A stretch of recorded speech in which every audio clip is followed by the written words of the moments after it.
Sa pangatlong araw na preparation dun sa misyon na ibinigay sa akin ni Lord, ipinakita niya sa akin yung Deuteronomy 29:2-4. So, sinasabi sa akin dito ni Lord that there is no miracle na makakapagpabago sa puso ng tao. So, ang mga Israelita ay nakaranas ng iba't ibang miracle from Egypt hanggang sa sila ay makarating doon sa lupang pangako. So, hinati ang Red Sea, kumakain sila ng manna from heaven, binibigyan sila ng quail from heaven, nakakainom sila ng tubig na nagmumula pa rin sa ating Panginoon, yung kanilang mga tsinelas, hindi na napupudpod, yung kanilang mga damit, hindi na naluluma, at hindi sila nagkakasakit.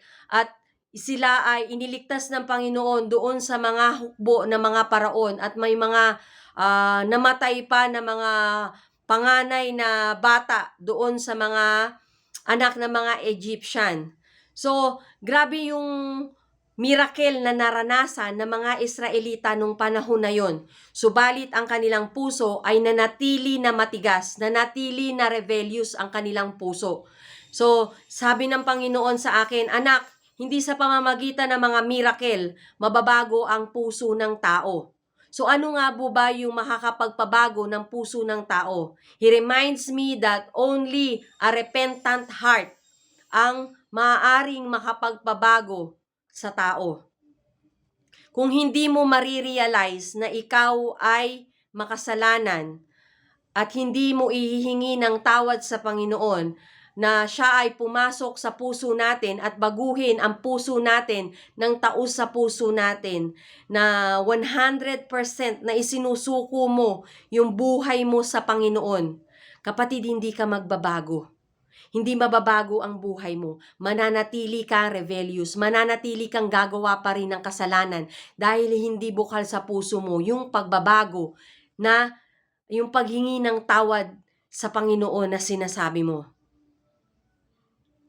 Kahit kita pasunurin ng 100 beses sa acceptance prayer, kung hindi bukal sa kalooban mo at kung hindi nangyayari talaga sa puso mo, nanggagaling sa puso mo yung paghingi ng tawad sa Panginoon, hindi mababago ang puso mo. Mananatili iyang bato na hindi nakakarinig ng salita ng Panginoon. Walang word of God na magpe-penetrate dyan dahil bato ang puso mo. Only by acceptance ng Panginoon, ng buo sa puso mo, ang makakapagpabago sa iyo. By the help of the Holy Spirit, when you ask the Lord, Lord, pumasok ka sa puso ko, baguhin mo ako, inaamin ko na makasalanan ako, baguhin mo ang puso ko, pagod na ako sa buhay ko na makasalanan, na ako yung nag-handle sa buhay ko, na hindi ko alam kung anong direksyon ng buhay ko yung susundin ko, kasi ako yung nagmamaniobra nito. Lord, sa mga oras na ito, ikaw yung magmaniobra ng buhay ko. Ikaw na, Panginoon, yung masunod sa buhay ko.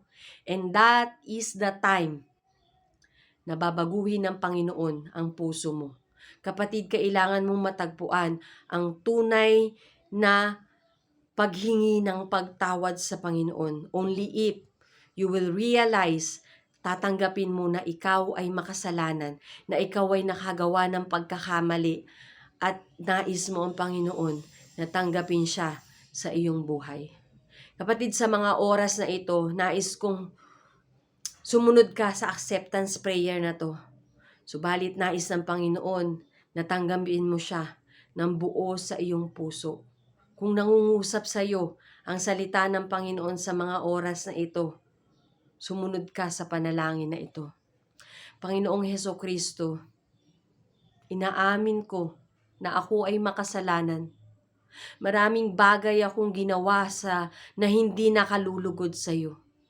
Inaamin ko, O Lord, na yung mga salita, Panginoon, akong binitawan na hindi nakalulugod sa iyo. Inaamin ko, Panginoon, na ako ay makasalanan. At hindi ko kaya, Panginoon, na pagbaguhin ang aking sarili. Tanging ikaw lamang, Panginoon, yung kailangan ko sa buhay ko. Lord, patawarin mo ako sa lahat ng bagay na ginawa ko, Panginoon. sa lahat ng kasalanan na ginawa ko, Panginoon. Patawarin mo ako, Panginoon, do sa mga tao, O Lord, na nagawan ko, Panginoon, ng kasalanan. To those people, Panginoon, na ginawan ko, Panginoon, ng masama. Lord, sa mga oras na ito, Panginoon, inihingi ko sa iyo to ng tawad, Panginoon. I can see, Panginoon, na naging masama akong tao, Panginoon. Na hindi ako nakalulugod sa iyo, Panginoon. May mga bagay, Panginoon, na ginagawa ako, O Lord, na dahil sa mga pansarili kong pangkakapakanan, Panginoon. Lord, sa mga oras na ito, pumasok ka sa puso ko, baguhin mo ang puso ko, Panginoon, nang naaayon sa nais mo. Baguhin mo, Lord, yung puso ko, Panginoon, handang sumunod, Panginoon, sa lahat ng mga inuutos mo. Linisin mo, Panginoon, ang puso ko. Tulad ng puso mo, Panginoon. Manahan ka sa puso ko, O God.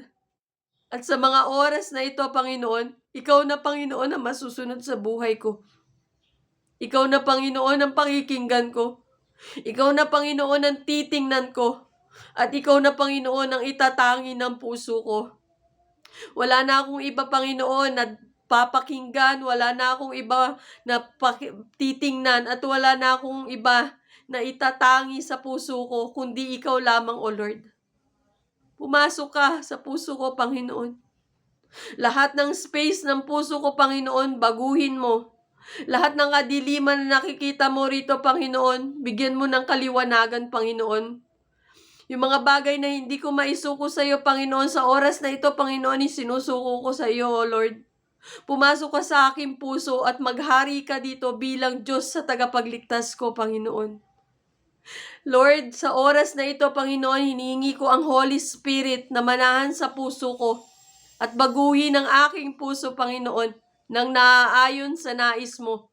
Baguhin mo ang buhay ko upang ikaw lamang, Panginoon, ang maluwalhati at maparangalan sa buhay kong ito.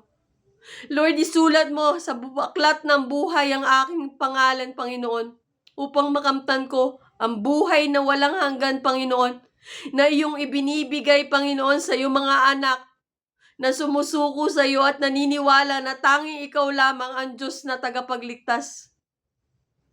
Salamat, Panginoon. At kine-claim ko, Panginoon, sa mga oras na ito that you're going to fill me with the Holy Spirit na kailangan ko upang sa gayon ay mamuhay ako ng tama at naaayon sa iyong kalooban, O God. Change me into someone, Panginoon, na nais mo, O Lord. Salamat, Panginoon. Thank you for bringing this message to me, O God. In the mighty name of Jesus, I pray. Amen, amen. Hallelujah. Thank you, Lord. Thank you, Jesus. At sa mga sumunod po sa panalangin na ito, sa oras na ito, ng buong puso mo, at tinanggap mo talaga si Jesus Christ diyan sa puso mo. Congratulations! Isinulat na ng Panginoon ang iyong pangalan sa aklat ng buhay. At sa mga susunod na araw, nais ng Panginoon na makadaupang palad ka niya. Manalangin ka araw-araw, magbasa ng salita ng Panginoon, at humanap ka ng church na malapit sa inyo upang magabayan ka sa iyong paglakad sa katuwiran ng ating Panginoon. Thank you, Lord. Thank you, Jesus.